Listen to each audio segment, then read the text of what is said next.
Buenas tardes, doctora. Buenas tardes, compañeros. Eh, Mi grupo está conformado por Erin Guamán, Gerson Jiménez, mi persona, Dayana Cajamarca y Jordi Guamán. A nosotros nos ha tocado hablar sobre los trastornos. En primera parte hablaremos sobre qué es un trastorno. Un trastorno se refiere a una alteración o desviación del estado normal o esperado de algo. Este puede ser en el ámbito físico, mental o emocional. Un trastorno se refiere a una condición que afecta la forma en que una persona piensa, siente o se comporta. Estos son de personalidad. Los trastornos de personalidad son afecciones mentales en las cuales una persona tiene patrones prolongados de pensamiento, emociones, comportamiento. Eh, Estos trastornos de personalidad pueden generarse por una combinación de factores genéticos y ambientales. Estos trastornos comienzan a manifestarse en la adolescencia o en los primeros años de la edad adulta.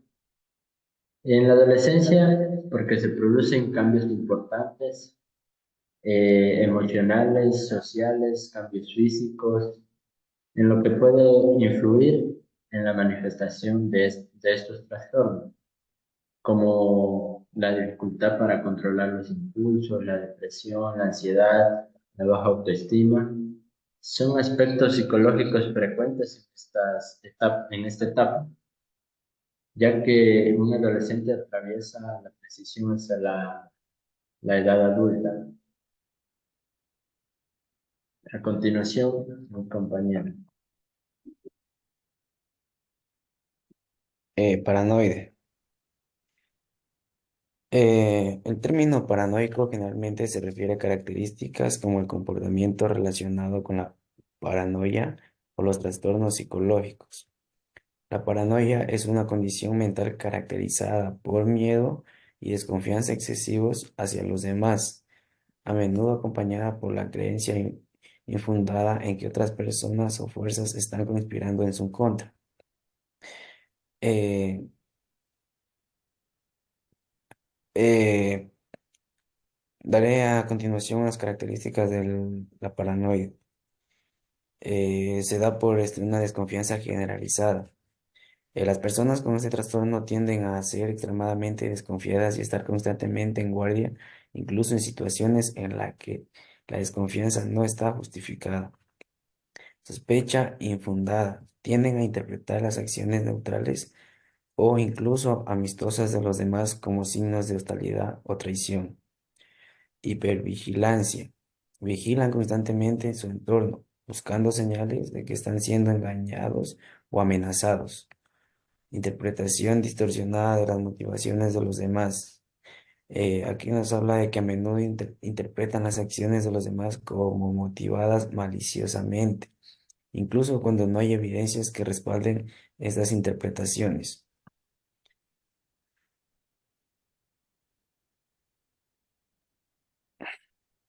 A continuación hablaré sobre la epidemiología de la paranoia.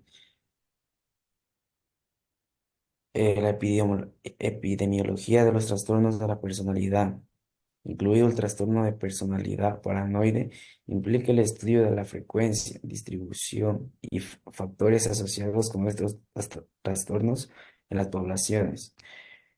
A continuación, presentaré algunos de los importantes puntos sobre la epidemiología del trastorno de personalidad. Nos habla sobre la prevalencia. La prevalencia del trastorno de personalidad paranoide varía en diferentes poblaciones y culturas. Se estima que afecta aproximadamente del 2 al 3% de la población general, aunque las cifras pueden variar.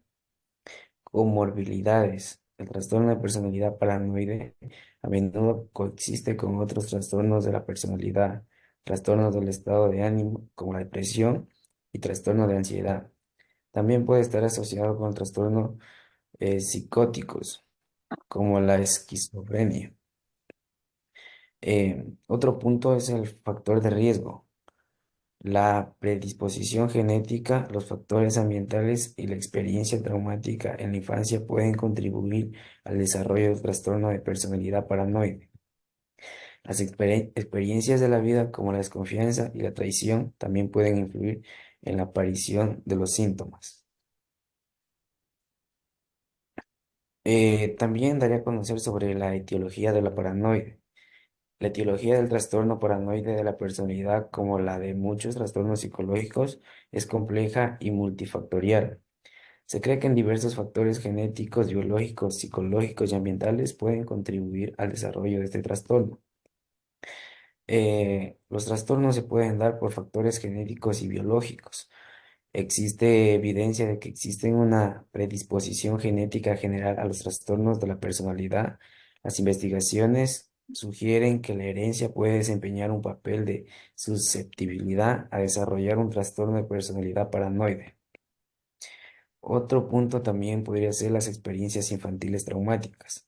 Las experiencias infantiles adversas como el abuso físico, emocional o sexual, la negligencia o la separación temprana de los ciudadanos pueden aumentar el riesgo de desarrollar trastornos de personalidad, incluidos a los trastornos paranoicos. Em, el tratamiento que puede haber para el trastorno de la paranoide sería una terapia en grupo que consiste en participar un grupo que puede resultar beneficioso porque crea un entorno en el que las personas pueden compartir experiencias y aprender de los demás. Otro punto también podría ser la terapia familiar, que involucra a la familia en el tratamiento. Esto puede ser útil para mejorar las relaciones y abordar los problemas familiares que pueden estar contribuyendo al desarrollo del trastorno. Eh, Hablaré también sobre el cuadro clínico de la paranoide. El cuadro clínico del trastorno de personalidad paranoide se caracteriza por un patrón persistente de desconfianza y sospecha hacia los demás. Estas características afectan diversos ámbitos de la vida de una persona y pueden provocar dificultades en relaciones interpersonales, laborales y sociales.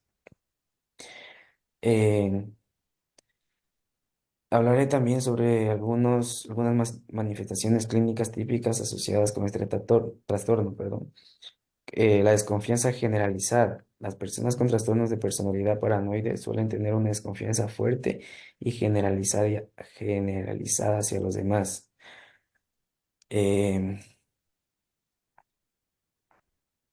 el tratamiento para el trastorno de la paranoide. Eh, Pásale al siguiente, compañera, por favor. Ya, con esto termino.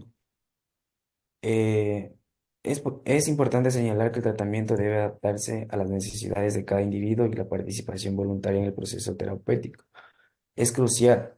Es posible que las personas con trastorno de personalidad paranoide no busquen ayuda por sí mismas debido a su desconfianza y por lo tanto pueden necesitar el apoyo de amigos, familiares o incluso intervención legal en casos extremos. Gracias. Ya, ahora bien, yo les voy a hablar sobre el trastorno de personalidad de equizoide. Eh, este trastorno en sí es que la persona muestra muy poco o ningún interés de capacidad para relacionarse con otras personas. Este trastorno en sí tiene características varias, pero les voy a nombrar tres. La primera es que se refiere al trastorno de personalidad caracterizado por la limitación en expresiones emocionales y aislamiento social. Otra es que este trastorno afecta la forma en que una persona piensa, siente y se relaciona con los demás. Las características principales que incluyen este, este trastorno es la falta de interés en las relaciones sociales. La epidemiología, en cambio, nos menciona que este trastorno de esquizoide afecta alrededor del 3% de la población en general y es más común en hombres que en mujeres. La etimología, en cambio, tenemos 5, la primera es que pueden presentar rasgos de personalidad con una elevada carga genética como interversión, introversión y extraversión. También pobreza de estimulación en el estudio sensorial, rechazo y censura de los padres, de los padres, los que a su vez pueden reforzarse por los compañeros o personas que a su entorno, comunicaciones familiares fragmentadas, también el déficit en el sistema límbico, organización intercerebral, ocasionada por aprendizajes emocionales deficientes. El sistema límbico en sí es el que eh, se encarga, y esta es la parte importante del cerebro encargada de regular las emociones y la memoria, y conductas y motivaciones. Síguele. El cuadro clínico de este trastorno del esquizoide tenemos 4 puntos, que el primero es el aislamiento emocional. Aquí la persona en sí no expresa en sí sus emociones y no trata de establecer conexiones emocionales con las demás personas, ni diferencia social. Aquí en sí la persona no tiene ni mínimo interés en relacionarse con las demás personas. Actividades solitarias. Las personas que padecen de este trastorno de personalidad de esquizoide tratan de sí de realizar actividades individuales y no grupales. Y falta de placer en actividades que a la mayoría le genera placer o armonía. A estas personas en sí no les genera confianza. Un claro ejemplo que tenemos es de la película que se estrenó de Berlina. El personaje en sí tiene rasgos de este trastorno de esquizoide de la personalidad, ya que padece de contacto de compañía de otros y su personalidad en sí es fría, solitaria y aislada. En el tratamiento, en cambio, tenemos 3 tipos de tratamiento. El primero, la terapia psicológica. Aquí la persona que padezca de este trastorno puede ir a terapia psicológica para así abordar patrones de pensamiento y comportamientos disfuncionales. La terapia grupal que ayudará a la persona en sí a reconocer sus habilidades sociales y proporcionar un entorno de apoyo y generar en sí una confianza para que esta persona pueda combatir este trastorno de personalidad. El último es farmacoterapia. Aquí son medicamentos específicos para combatir este trastorno de esquizoide. Eh, Relacionados con la depresión y la ansiedad. El diagnóstico en sí del trastorno de la personalidad esquizoide en sí es la falta de disfrutar con las relaciones cercanas, incluso los miembros de familia. También en sí estas personas tratan de realizar en sí todo de manera individual y solitarias. El trastorno de esquizoide de la personalidad presenta desafíos significativos en las relaciones interpersonales, en expresar emociones, pero en sí, gracias a los 3 tipos de tratamiento se puede combatir este trastorno de la personalidad esquizoide. Yo hablaré sobre la esquizotípica. El trastorno de personalidad esquizotípica es un padecimiento mental en el cual una persona tiene dificultad con las relaciones interpersonales, no se puede socializar con las demás personas, presenta síntomas de alucinaciones raras veces, ideas delirantes y normalmente tiene un comportamiento extraño o muy raro para la sociedad. Las características de este trastorno se basan principalmente en dificultades para las relaciones interpersonales. Es una persona muy antisocial, anomalías en el pensamiento y la percepción. O sea, ellos creen en cosas que no son normal para las personas. Tienen un estilo de comunicación extraño, peculiar. Normalmente cambian las palabras o se comunican de una manera bastante diferente. Tienen un comportamiento excéntrico o peculiar, se suelen de vestir de manera un poco llamativa, con colorida o algo por el estilo. Tienen una ansiedad social, miedo o ansiedad intensa a las situaciones sociales debido a la desconfianza hacia los demás. Tienen ideas paranoides o suspicacia. Tienen la tendencia a desconfiar de los demás e interpretar intenciones de manera negativa. Son muy negativos esas personas. Aislamiento social. Pueden preferir la soledad o tener dificultades para relacionarse con los demás, o simplemente no les gusta relacionarse físicamente como sentimentalmente. La epidemiología del trastorno no está tan bien documentada, pues es un trastorno relativamente raro, pero normalmente estas son sus condiciones. En la prevalencia tenemos que la población estimada para tener ese trastorno es del 3 al 4%. En sexo y edad, no hay realmente una diferencia entre si es una persona un niño o un adulto el cual tiene desarrolla esta enfermedad, ya sea en la edad temprana o en la adultez.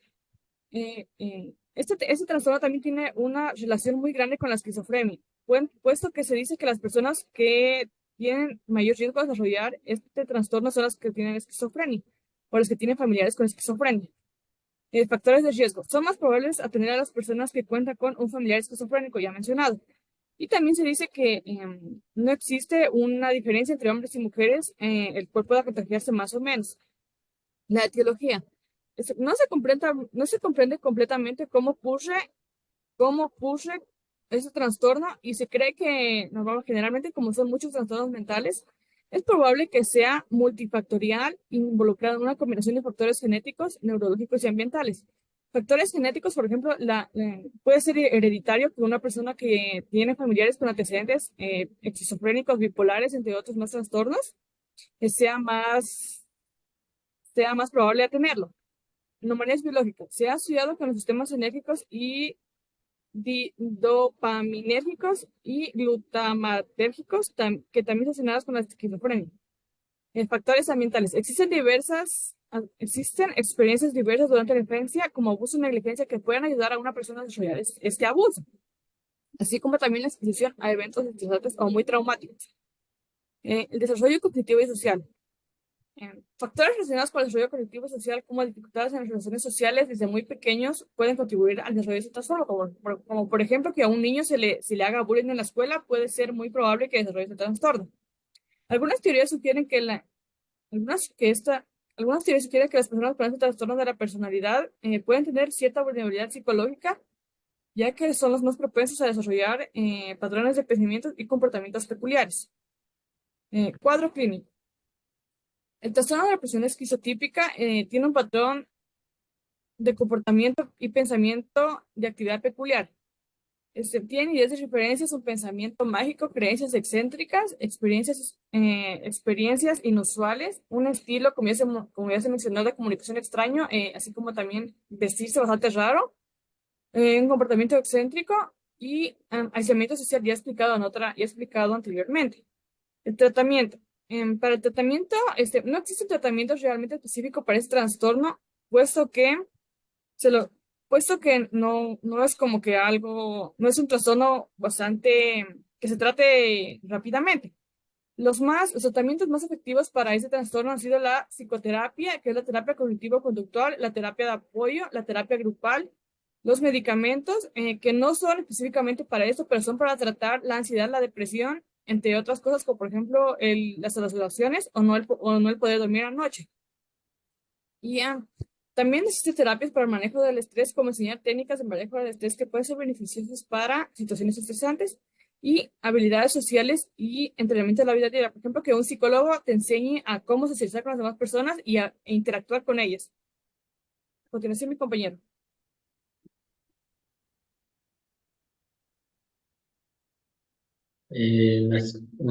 Podemos concluir que los trastornos de personalidad son de diferentes causas. Pásame, compañero, por favor.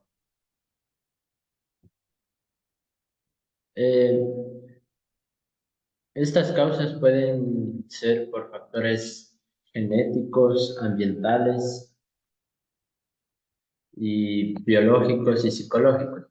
Algunos trastornos pueden ser el resultado de una combinación de factores que pueden combinarse una causa con otra. Estos trastornos de personalidad pueden afectar la forma en que una persona piensa sobre sí misma, se relaciona con los demás y percibe el mundo que los rodea. En los trastornos de personalidad también son afecciones de la salud mental que se caracterizan por patrones de pensamiento, percepción, reacción y relación. Estas condiciones son comúnmente experimentadas y suelen manifestarse desde la adolescencia. También es importante comprender que cada trastorno de personalidad tiene un impacto significativo en la vida diaria que nos padece, así como en sus relaciones interpersonales. Eso ha sido todo, doctora. Gracias.